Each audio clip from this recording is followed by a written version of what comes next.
하나님의 보호자 앞에 나아가며 또 하나님을 우리 아버지로 부를 수 있게 하시니 감사합니다. 하나님, 저희가 나약하고 보잘것없으며 우리가 영적으로 파산 상태에 있습니다만 그럼에도 불구하고 우리를 의롭다 여겨주시고 예수 그리스도의 그 의로 저희를 옷 입혀 주시니 이 웬 은혜이며 사랑입니까? 하나님, 저희가 주의 말씀을 들을 때에 주의 성령께서 저희들의 마음을 주장하셔서 그 은혜에 합당한 삶을 살 수 있도록 저희를 도와주시기를 우리 구주 예수 그리스도의 이름으로 간절히 기도합니다. 아멘. 1년에 두 번 2월 달과 8월 달에 카운슬 클린업 데이가 있습니다. 이 두 날은요, 제가 1년에 가장 기다리는 그런 날이기도 합니다. 저는 버리는 것을 굉장히 좋아하기 때문에 이 날이 오기를 학수고대하고 8월 달이 이제 얼마 남지 않았기 때문에 이제 집에 버릴 게 무엇이 있는지 돌아보기를 시작을 했습니다. 여러분도 그러시는지 모르겠는데요, 저는 이 버릴 때 어떤 그 쾌감을 느끼는 것 같습니다. 이렇게 쌓아두고 자질구레하고 뭐 복잡하게 하는 것을 저는 굉장히 싫어하고 가급적이면 간소하게 하는 것을 좋아하기 때문에 저랑 같이 이렇게 그 사시는 우리 식구분들이 때로 좀 어려운 경우가 있기도 한 것 같습니다. 물론 매주마다 이제 쓰레기를 치워가기 때문에 조금씩 버리는 것이 가능합니다만 경우에 따라서는 그렇게는 처리할 수 없는 것들이 분명히 있는 것입니다. 그래서 천상 그런 것들은 집안 구석 어디에다가 놔둘 수밖에 없는데 그게 여간 눈에 거슬리고 또 불편할 수가 없는 것이죠. 그래서 그 카운슬 클린업 데이가 오면 이제 그런 거를 한 번에 단칼에 해결할 수 있기 때문에 이 깊은 그런 쾌감 이런 거를 느끼는 것입니다. 근데 제가 이렇게 보니까는요, 그런 그 쾌감을 만끽하기 위해서는 결단을 내리는 것이 필수적입니다. 이거 버릴까 말까, 이거 좀 아쉬운데 아직 좀 더 쓸모가 있을 것 같은데 나중에 또 쓰게 되지 않을까, 뭐 이런 생각을 하기 때문에 이제 잠시 주저하게 되는데요. 그때 이 단호하게 마음을 굳게 먹지 않으면 이 카운슬 클린업 데이가 됐을 때 그 쾌감을 느낄 수가 없는 것입니다. 이 수고치락이 지나간 다음에 번쩍 정신이 들어서 후회를 해봤자 소용이 없는 그런 그 뼈아픈 쓰라림을 느끼신 경험들이 있으신지 모르겠습니다. 저는 그런 경험을 여러 번 했기 때문에 이 버리는 것에 대해서 별로 그렇게 두려움이 없는 것입니다. 제가 왜 이 말씀을 드리느냐 하면 예수께서 지금까지 말씀하신 모든 그 산상수훈의 말씀을 종합해서 결론을 내려보면 우리에게 대단한 결단을 요구하고 계시기 때문에 그렇습니다. 예수 그리스도의 제자로서 하나님의 나라를 열망하는 자들로서 우리가 어떻게 이 세상과 구별되는 삶을 살아야 할 것인지 산상수훈을 통해서 예수님이 말씀하셨는데요. 그리고 나서 오늘 이 맨 마지막 결론 부분에 오셔서 여러분과 저에게 이 대청소하듯이 드러낼 것을 드러내고 버릴 것을 내다 버릴 것을 지금 요구하고 계시는 것입니다. 우리가 그분의 말씀을 듣고 그냥 그것을 흘려내 보내지 아니하고 그 말씀에 자신을 비추어 보면서 이 대청소를 하지 않으면 안 되는 그런 시기에 우리가 오늘 온 것입니다. 예수께서는 그런 요구를 우선 오늘 본문 말씀 맨 첫 부분에 이 좁은 문으로 들어가라 하는 이 말씀으로 시작하고 계십니다. 여러분 성경을 가지고 계시니까 함께 이 13절의 말씀을 주목해 봅시다. 그냥 설교를 듣지 마시고요. 이 성경을 꺼내셔서 본문을 잘 살펴보시면서 설교를 들으시기 바랍니다. 13절에 보시면 좁은 문으로 들어가라. 좁은 문으로 들어가라. 멸망으로 인도하는 문은 크고 그 길이 넓어 그리로 들어가는 자가 많고 생명으로 인도하는 문은 좁고 길이 협착하여 찾는 자가 적음이라. 이 어려운 선택이라는 것입니다. 그렇죠? 예수님의 말씀을 들은 자들에게는요, 이 양자택일의 이 선택이 지금 요구되고 있는데요, 그 선택이 굉장히 어려운 일이라는 것입니다. 여러분 그 결과를 보게 되면 너무 뻔한, 너무 당연한 그런 선택입니다만 오늘 본문 말씀에 예수님 뭐라고 말씀하십니까? 생명으로 인도하는 문은 좁고 길이 협착하여 찾는 자가 적다는 것입니다. 이 쉬운 선택이 아니라는 것입니다. 모든 사람들이 다 그리로 갈 것 같은데 그렇지 않다는 것이죠. 거기 생명이 있는데도 불구하고 그렇게 그 길을 걷지 않는다는 것입니다. 왜 그렇습니까? 그 문이 좁고 또 그 길이 협착하여, 이 협착이라는 말 우리가 잘 쓰지 않는데요. 그 있어야 할 그 자리가 굉장히 좁고 어렵다는 그런 뜻입니다. 그래서 그리로 가는 사람이 많지 않다는 것입니다. 여러분 주위를 한번 돌아보시겠습니까? 굉장히 많은 분들이 여기 앉아 계시는데요.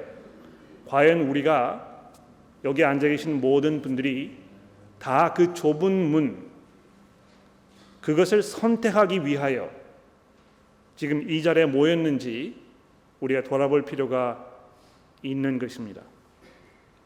왜 예수님께서 이 선택이 어려운 것이라고 말씀하고 계시는가? 이것을 우리가 잠시 생각해 보아야 되지 않겠습니까? 예수께서 산상수훈 맨 첫 부분부터 이렇게 말씀하셨습니다. 복이 있는 사람은, 정말 복된 삶을 사는 사람은, 정말 하나님 보시기에 기뻐하시고 즐거워하시는 그런 사람은 어떤 사람입니까? 심령이 가난한 사람이다, 이렇게 말씀하셨습니다. 이 심령이 왜 가난합니까? 우리가 우리의 삶을 돌아보았을 때에 하나님 앞에 내세울 것이 없고 자랑할 것이 없고, 우리가 우리 스스로를 돌아보면 정말 피폐하고 하나님의 그 심판 가운데 있을 수밖에 없는 그런 그 나약한 모습을 가지고 있기 때문에, 그래서 하나님 앞에 이 영적 파산 상태를 선언하는 그런 사람이기 때문에 세상 사람들의 눈에 별로 그렇게 좋게 보이지 않습니다.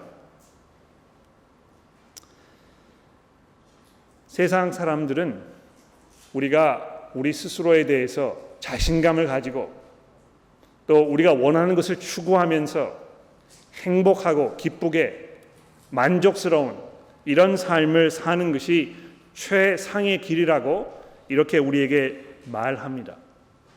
그래서 우리가 자식들을 교육을 시킬 때도 그렇게 이 자신감 있게 자기 스스로 가름질할 줄 알고 이 뒷가름 자기를 삶을 영리할 수 있는 그런 능력을 갖추는 사람으로 우리가 가르치지 않습니까? 그 누구도 이 심령이 가난한 그런 모습으로 살도록 이렇게 가르치는 사람들이 그렇게 많지 않습니다. 그러나 예수께서 우리에게 지금 말씀하시는 그 삶의 모습, 하나님의 나라를 소망하고 열망하기 때문에 이 세상을 바라보면서 애통하는 그런 모습으로 우리 자녀들을 가르치고 있지 않는 것입니다. 그러나 예수를 믿게 되고 예수를 신뢰하게 되고 그분을 우리의 구주로 고백하고 그분을 따라가는 삶을 살고 우리가 그분을 섬기는 삶을 사는 것은 이 세상과 정면 충돌하는 삶이고 공존하기 어려운 그런 삶이 되는 것입니다. 그래서 바로 그러한 삶을 사는 것이 결과적으로는 생명으로 인도하는 길입니다만 그 과정이 굉장히 어렵다는 것입니다. 예수 믿으면 행복하고 모든 일이 만사형통하고 기쁘고 잘 될 것이라고 이렇게 생각하는 것에는 큰 오해가 분명히 있는 것입니다. 예수 그리스도의 제자로 사는 이 현재의 삶이 이 세상과 어긋나는 삶을 사는 것이기 때문에, 그래서 우리가 내려야 하는 삶의 결정에서, 우리가 취해야 할 삶의 선택에서 우리가 망설이게 되고 고민하게 되고 그 대가가 엄청나게 느껴지고 이런 어려움이 우리 가운데 분명히 있는 것입니다. 그래서 그리로 들어가는 사람들이 그렇게 많지 않다는 것이죠. 그러나 예수님께서 뭐라고 말씀하십니까? 그리스도를 따라가는 삶을 사는 것이 비록 어렵고 힘들고 대가를 치러야 하는 삶임에 분명합니다만 그것이 우리에게 최선의 결과를 가져다 줄 것이라고 예수님 말씀하고 있습니다. 그 좁은 문으로 들어가야, 그 좁고 협착한 그 길, 예수 그리스도의 제자로서 이 땅에서 살아야, 그래야 이 생명으로 인도하는 그 결과를 우리가 얻게 된다고 말씀하는 것입니다. 이것이 좀 어려운 일입니다만 적어도 예수님께서 우리에게 약속하시는 것은 이것이 최선의 삶이라는 것입니다. 여러분 그것을 믿으십니까? 내가 예수 그리스도의 제자로 이 세상의 풍조를 따르지 않고 우리의 마음을 새롭게 하여 변화를 받아서 하나님의 선하시고 기뻐하시는 그 뜻을 분간하면서 그분을 기쁘시게 하는 그런 삶을 사는 것이 우리 삶의 최선의 선택이라는 것을 여러분 믿고 있으십니까? 여러분이 내리시는 이 경제적인 결정들, 내가 어디에 살 것인가, 내가 어떤 집을 구할 것인가, 내가 어느 직장에 갈 것인가, 내가 얼마만큼 벌어야 될 것인가, 내가 얼마만큼 이 번 것 중에서 다른 형제 자매들을 위하여 내가 사용할 것인가, 내가 시간이 이만큼 있는데 내 주말에 내가 여가 선용을 이렇게 하고 해오고 있는데 내가 이것을 어떻게 사용할 것인가, 이걸 다시 돌아보면서 마치 카운슬 클린업을 하면서 버릴 것을 다 내다 버리고 새로운 마음으로 새로운 시작을 해야 하는 그런 결단의 순간이 왔을 때 이것이 그리스도의 말씀을 따라 사는 것이 최선의 삶이라고 여러분 믿고 계십니까?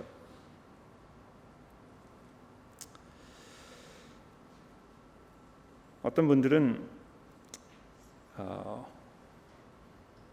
예수를 따라가는 삶이 좀 비현실적이고 또 우리 지금 현대 이 삶의 그 사회 구조와 또 풍조와 이런 것에 잘 맞지 않아서 좀 이렇게 변화를 우리가 주고 약간 타협을 하고 조금 이거를 수그러뜨리고 이렇게 해야 되지 않겠느냐고 많이 이야기합니다.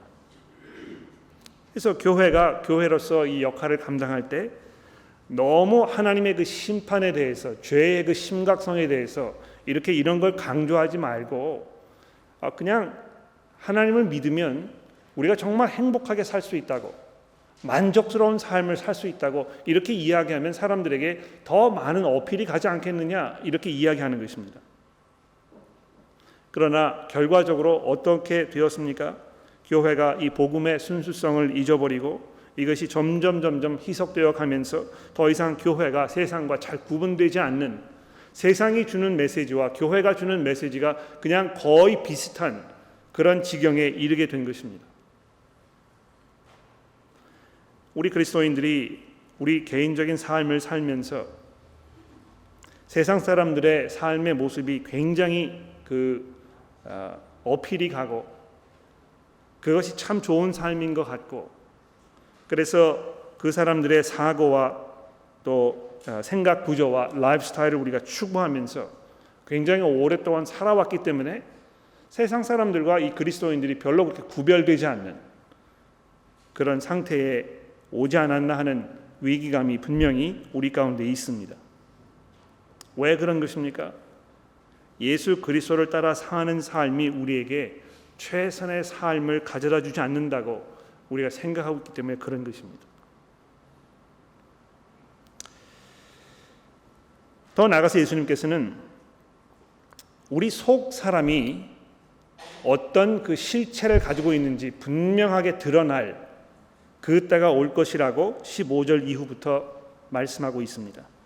거짓 선지자들을 삼가라. 양의 옷을 입고 너희에게 나아오나 속에는 노략질하는 그 일이라. 그들의 열매로 그들을 알지니 가시나무에서 포도를 또는 엉겅퀴에서 무화과를 따겠느냐. 이와 같이 좋은 나무마다 아름다운 열매를 맺고 못된 나무가 나쁜 열매를 맺나니 좋은 나무가 나쁜 열매를 맺을 수 없고 못된 나무가 아름다운 열매를 맺을 수 없느니라. 아름다운 열매를 맺지 아니하는 나무마다 찍혀 불에 던지느니라. 이름으로써 그들이 열매로 그들을 알리라. 언젠가 우리 실체가 드러나게 될 것이라는 것입니다. 예수님께서 아주 일괄적으로 산상수훈 맨 처음부터 계속해서 우리에게 무엇을 말씀하셨습니까?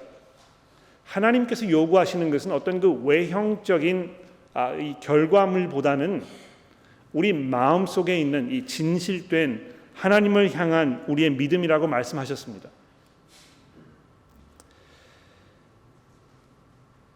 언젠가 정말 우리 속에 추구하고 있는 그것이 무엇인지, 우리가 무엇을 위하여 살아왔는지, 내가 정말 마음속에 원했던 것이 무엇인지, 이것이 온 천하에 드러나게 될 것이라는 것입니다.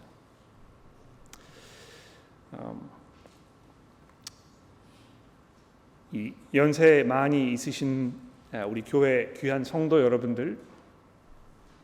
여러분들께서 삶을 돌아보셨을 때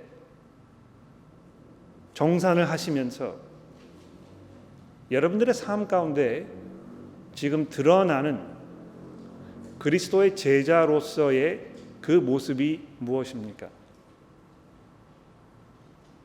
오랫동안 신앙생활을 해오셨다면 그 신앙생활의 결과가 지금 여러분들의 삶 가운데 어떤 모습으로 나타나고 있습니까? 연세가 많이 드셨는데 주변에 있는 사람들이 여러분의 삶을 보면서 이분이 정말 오랫동안 예수 그리스도의 제자로서 살았다는 그것이 아주 분명하게 눈에 드러나는 그런 삶을 살아오신 것입니까? 우리 교회의 젊은 성도 여러분들께서 매일매일의 삶을 사시면서 많은 선택을 하셔야 하고 많은 결정들을 내리셔야 할 것입니다. 이것이 하나 둘씩 누적되고 쌓여가면서 여러분들의 그 성격과 여러분들의 취향과 여러분들의 이 사람 됨됨이 이런 것이 형성되어 갈 것입니다.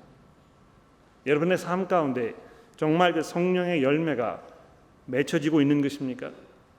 여러분의 삶 속에 사랑과 희락과 온유와 화평과 절제함과 이런 모든 것들이 차곡차곡 쌓여가면서 예수 그리스도의 형상으로 여러분 날마다 변화되어 가고 계십니까? 여러분이 정말 그것을 원하면서 다른 그 무엇보다도 그런 것을 먼저 추구하고 그것을 하나님께 간구하는 열매 맺는 삶을 살고 계신 것입니까? 우리가 지금 그것을 돌아보았을 때, 우리 삶을 돌아보았을 때 이 사람이 지금 어느 상태에 있는지 우리가 분간하기 어려울 때가 분명히 있습니다. 그러나 예수님께서 분명히 우리에게 말씀하시는 바는 무엇입니까? 그것이 아주 분명하게 지금 이 사람이 좋은 나무인지 나쁜 나무인지 아주 분명하게 분간하게 될 그 때가 있을 것이라고 우리에게 경고하고 있습니다. 그리고 경우에 따라서는 최악의 결과를 가져오는 그런 선택을 여러분이 하고 계실지도 모른다는 것입니다. 아름다운 열매를 맺지 아니하는 나무마다 찍혀 불에 던지느니라. 그러므로 그들의 열매로 그들을 알 것이라고 예수님께서 우리에게 경고하고 계시지 않습니까? 근데 재미있는 사실은요, 중요한 사실은요, 예수님께서 이 열매를 말씀하신 후에 곧바로 이어서 뭘 말씀하고 계신지 들어보십시오. 나더러 주여 주여 하는 자마다 다 천국에 들어갈 것이 아니요 다만 하늘에 계신 내 아버지의 뜻대로 행하는 자라야 들어갈 것이다. 그날에 많은 사람이 나더러 이르되 주여 주여 우리가 주의 이름으로 선지자 노릇을 하며 주의 이름으로 귀신을 쫓아내며 주의 이름으로 많은 권능을 행하지 아니하였나이까 하리니 그때에 내가 그들에게 밝히 말하되 내가 너희를 도무지 알지 못하니 불법을 행하는 자들아 내게서 떠나가라 하리라. 여러분, 그 속 사람이 누구인지는요, 겉으로 드러나는 그 사람의 삶의 모습, 이것을 통해서 우리가 알게 될 것인데요, 이 외형적인 결과물로는 포장할 수 없는 그 실체가 있다는 것입니다. 여기 이제 그 좋은 열매를 맺어야 한다고 말씀을 하시니까 그럼 내가 성경도 열심히 읽고 교회도 열심히 출석하고 교회에서 많이 수고하고 이 성경도 많이 알고 다른 사람들에게 좋은 좀 후함을 베푸기도 하고 이렇게 하면 되지 않겠는가? 거기에 이제 집중하고 열심히 모든 걸 쏟아붓는 것이죠.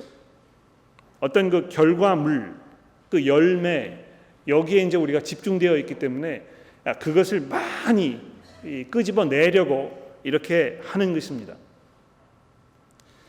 또 교회에서 성도들에게 이제 그런 걸 독려하기 위해서 전도 대회, 전도상, 전도왕 뭐 이렇게 하기도 하고, 성경 퀴즈 대회를 해가지고 1등하는 사람에게 뭐 상을 주기도 하고, 뭐 이렇게 해서 이 결과물이 많이 있도록 누가 많이 교회에 사람들을 데리고 왔는지 뭐 이렇게 점수를 매기기도 하고 이렇게 하는 것입니다.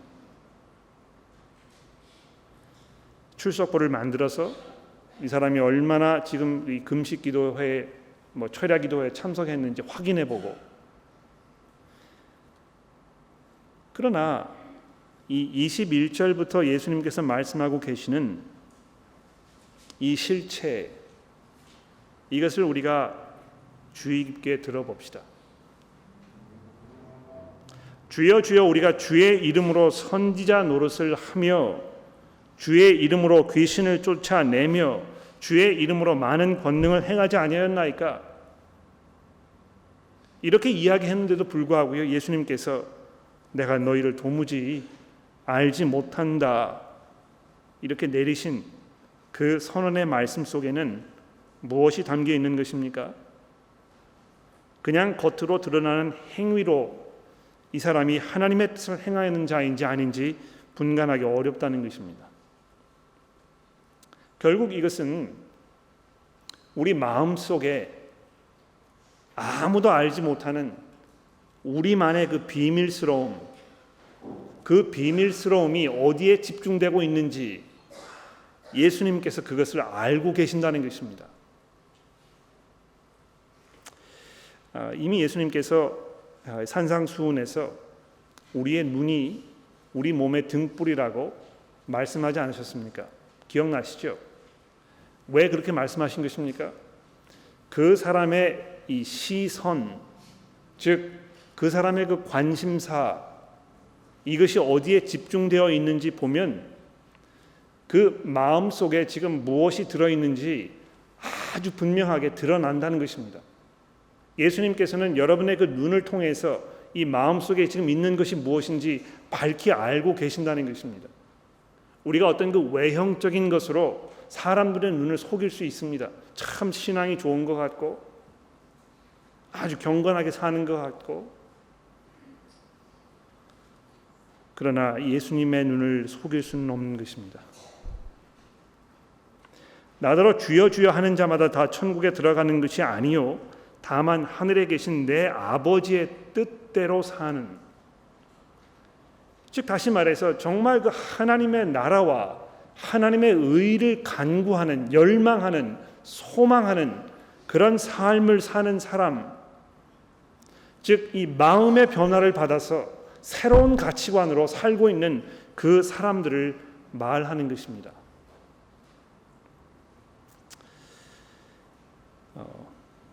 호주는 굉장히 오랫동안 문화적으로 기독교 국가로 알려져 왔습니다.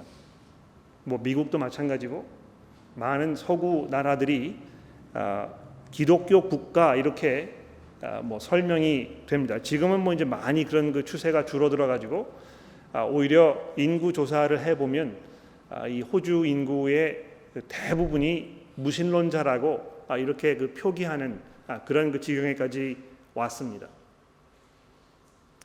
그런데 이 문화적으로 기독교 국가라는 이 단어가 얼마나 무서운 것인지 여러분 생각해 보십시오. 모든 사람들이 그냥 주일날 당연히 교회 가는 것으로 이렇게 여겨졌던 때가 호주 뭐 이 1920년대, 30년대, 40년대 그랬던 것입니다. 교회를 안 가는 것이 이상하게 느껴지는. 그래서 내가 꼭 교회를 가야 될 것 같은. 근데 교회를 가서 앉아 있으면 설교를 듣는 것도 이렇게 설득이 되지 않는 것입니다. 예수님의 말씀을 들을 만한 그런 관심이 있는 것도 아니고 그냥 이것이 그 문화적으로 당연한 일이기 때문에 그냥 그렇게 하는 것이죠. 그래서 명목상으로 그냥 이름만 그리스도인, 그냥 뭐 우리가 쉽게 이야기하는 이 Sunday Christian, 이런 사람들이 대부분을 이루었던 것이죠. 그리고 그 과정을 겪으면서 교회는요, 할 도리를 다 하고 있다고 생각했던 것입니다. 많은 사람들이 교회를 모이니까 거기에서 복음을 그렇게 깊이 열정적으로 설명하지 않아도 되는 것입니다. 또 교회에 모였던 사람들은 하나님의 말씀으로 도전을 받고 삶의 어떤 새로운 가치관을 갖도록 이렇게 격려받기보다는 그냥 이 사회적 물결에 휩쓸려 가지고 그냥 그대로 그냥 가는 것입니다. 그렇게 한 세대가 지나고 두 세대가 지나고 세 세대가 지나면서 이제 복음은 다 희석되고 오히려 교회들이 예전에 그런 영향력을 발휘할 수 없게 되는 그런 비극적인 상황에 우리가 이른 것입니다. 왜 그렇습니까? 복음을 분명하게 설명하지 않기 때문에 그런 것입니다. 예수 그리스도의 제자로서 사는 것이 지금 현재 우리의 삶 속에 무엇을 요구하고 있는지 우리가 깊이 생각해 보지 아니하고 그 어려운 결단을 내리지 않으려고 하고 좁은 문으로 들어가는 필요가 있느냐고 우리가 이렇게 회의적인 반응을 보이는 이런 상황이 지속되게 되었을 때 우리는 결과적으로 더 이상 세상과 구별되지 못하는 그런 삶을 살게 될 것입니다. 결단의 시간이 온 것입니다. 예수님께서 그 산상수훈의 모든 말씀을 다 마치신 후에 맨 마지막으로 무슨 말씀을 하고 계십니까? 그러므로 누구든지 나의 이 말을 듣고 행하는 자는 그 집을 반석 위에 지은 지혜로운 사람 같으니 비가 내리고 창수가 나고 바람이 불어 그 집에 부딪히되 무너지지 아니하나니 이는 추수를 반석 위에 놓은 까닭이요 나의 이 말을 듣고 행하지 아니하는 자는 그 집을 모래 위에 지은 어리석은 사람 같으니 비가 내리고 창수가 나고 바람이 불어 그 집에 부딪힘에 무너져 그 무너짐이 심하니라.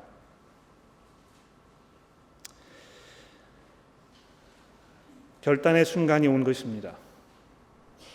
그런데 이 결단의 순간은 한 시간에 우리에게 주어지는 것이 아니고요. 매번 내려야 할 그런 결단을 말하는 것입니다. 우리가 예수 그리스도의 말씀을 들을 때마다 우리 마음속에 새로운 결의와 새로운 각오와 새로운 믿음이 일어나고 있습니까? 내가 정말 예수 그리스도의 제자로 이 세상에 살아야 되겠다는 그런 뜨거운 열정이 우리들의 마음 가운데 있는 것입니까? 내가 정말 하나님의 나라를 간구하면서 열망하면서 하나님의 의가 이 세상에 실현되도록 우리가 경건한 삶을 살며 그분께서 보내신 예수 그리스도의 그 이름을 증거하는 그런 삶을 우리가 지금 살고 있는 것입니까? 우리가 매일매일의 삶 속에서 그 말씀에 순종하기 위하여 고민하고 괴로워하며 노력하는 그런 모습을 보이고 있는 것입니까? 제가 성도 여러분들에게서 여러 말씀을 듣는데요. 제 귀에 가장 아름답게 들리는 그 말이 무엇인지 아십니까? 목사님, 제가 이 본문 말씀 때문에 마음이 참 괴롭습니다. 이렇게 말씀하시는 분들의 이야기가 제 귀에는 가장 아름답게 들립니다. 예수님께서 우리에게 참 어려운 말씀을 하고 계시고 그것이 우리 마음속에 어떤 그 깊은 위로나 확신보다는 불편함, 어떤 그 긴장감, 조바심 이런 것들을 이렇게 만들어낼 수 있을 것입니다. 왜 그런 것입니까? 이 말씀에 순종해야 할 필요를 느끼기 때문에 그런 것이죠. 내가 회개해야 되겠다는 그런 필요가 분명히 느껴지기 때문에 그런 것입니다. 아마 그러한 것들이 감지되지 않으면 이 하나님의 말씀을 들었을 때, 읽었을 때, 예수님의 말씀을 접했을 때 우리 마음 가운데 어떤 그 불편함이 생기지 않는다면 여러분은 이미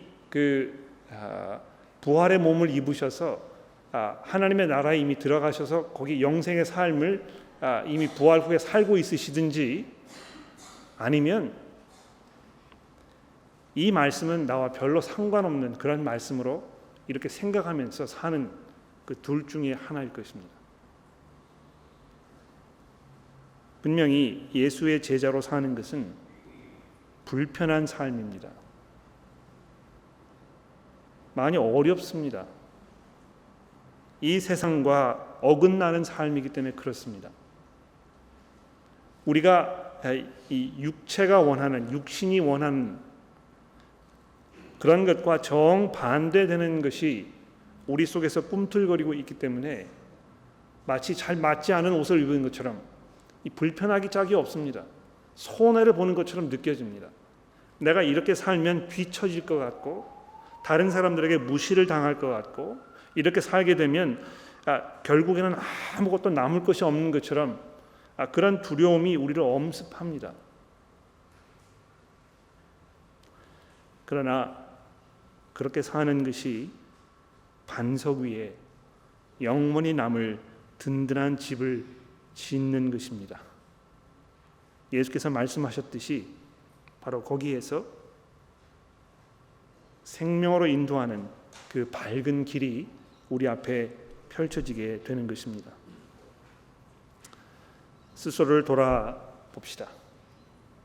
우리가 정말 예수 그리스도의 제자로 하나님의 나라를 소망하는 사람으로 이 세상과 구별된 모습으로 복음을 위하여 하나님의 나라를 위하여 우리가 우리의 모든 가진 것들을 쏟아붓고 있는 그런 삶을 살고 있는지 우리 돌아봅시다.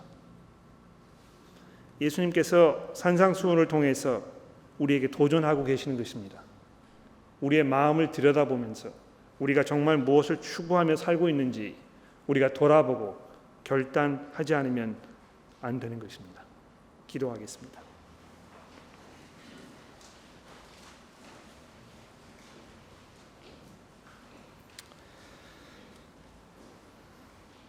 하나님 아버지, 혹시 저희들의 마음 가운데 믿음으로 살면 손해를 보는 것이 아닌지, 그런 두려움 가운데 있는 것은 아닌지 이 시간 돌아보게 하여 주옵소서. 하나님, 저희가 믿음을 가지고 있다고 하지만 그것이 하나님을 향한 온전한 믿음이며 하나님의 능력과 하나님의 선하심을 우리가 신뢰하고 우리 자신을 온전하게 맡기는 믿음인지 이 시간 돌아보게 됩니다. 하나님, 이 세상에서 하나님의 뜻대로 사는 것, 예수 그리스도의 제자로 사는 것이 우리에게 가장 좋은 삶의 선택이거늘 그것이 어려워서 또 치러야 할 대가가 두려워서 우리가 주저하고 있는 것은 아닌지 이 시간 돌아보게 됩니다. 하나님, 저희가 교회로 모였을 때에 주의 성령께서 저희 모두를 주장하시고 우리 무리를 하나님께서 격려하여 주셔서 우리가 형제 자매들을 향하여 주의 말씀으로 격려하며 우리가 그리스도의 백성으로 백성다운 삶을 살도록 서로 격려할 수 있게 도와주시기를 하나님 간절히 기도합니다. 교회로 모여서 서로에 대한 무관심으로 또 체면을 지켜드리는 그런 마음 때문에 우리가 진리를 말하지 못하고 그저 아무런 의미 없는 그런 인사만 주고받고 헤어지는 그런 모습이 되지 않도록 저희를 도와주시고 하나님이 주시는 그 능력 가운데에서 우리가 사랑으로 복음의 진리를 서로 말하며 주께서 오실 날이 멀지 않았다는 사실을 우리 서로 가르쳐주며 또 그것으로 위로를 받으며 격려를 받는 우리 모두가 될 수 있도록 도와주시기를 우리 구주 예수 그리스도의 이름으로 간절히 기도합니다.